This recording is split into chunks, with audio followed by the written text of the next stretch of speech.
So just like my colleague Frederick said, I'm the guy who comes to brag about the program, the institute experience, and the experience while my stay in the US.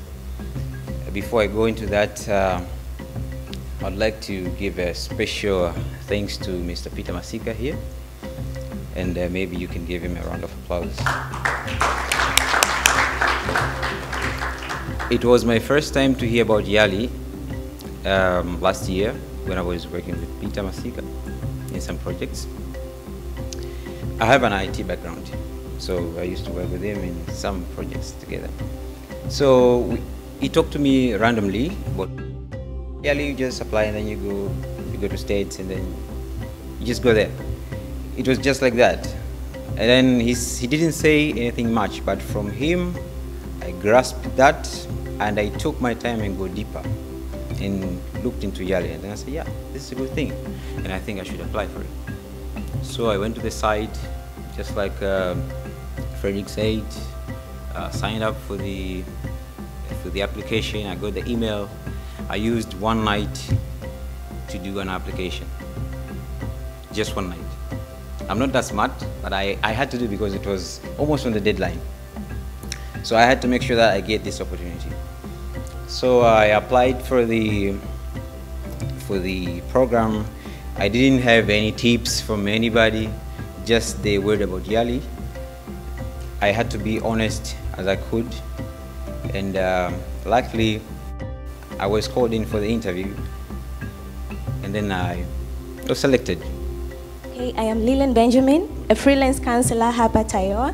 So I have a question.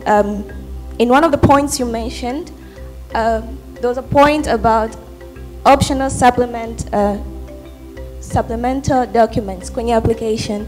I wanted to know if there's any other sort of documents that a person can submit, and what happens if you don't at all? Like, does it affect your application or not? Really, when you do the first phase of the application, these certificates, that's why they are optional. We really don't look into them. We just want the application, like the actual application of Yali.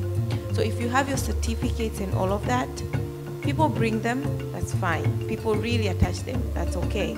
But then really it's optional. You don't have to, because they won't add or minus anything.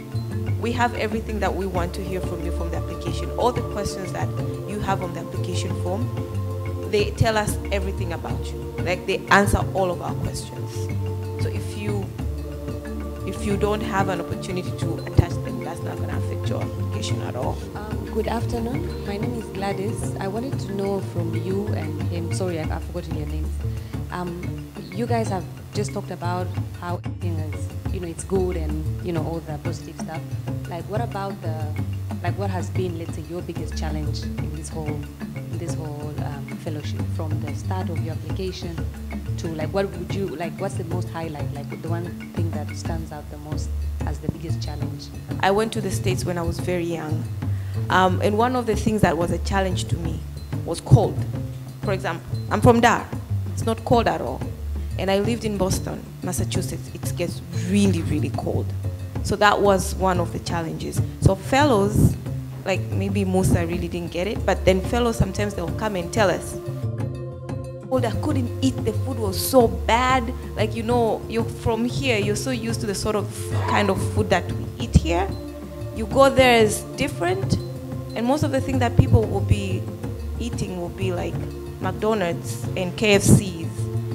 And that is not, I can't say it's not healthy, but then maybe going to buy stuff like majani will be a bit expensive because it's organic, and organic food in the States is very expensive. So some of the challenges that I hear from fellows, and I being myself one of the alumni going to the States, it was food, it was cold, it was culture, interaction,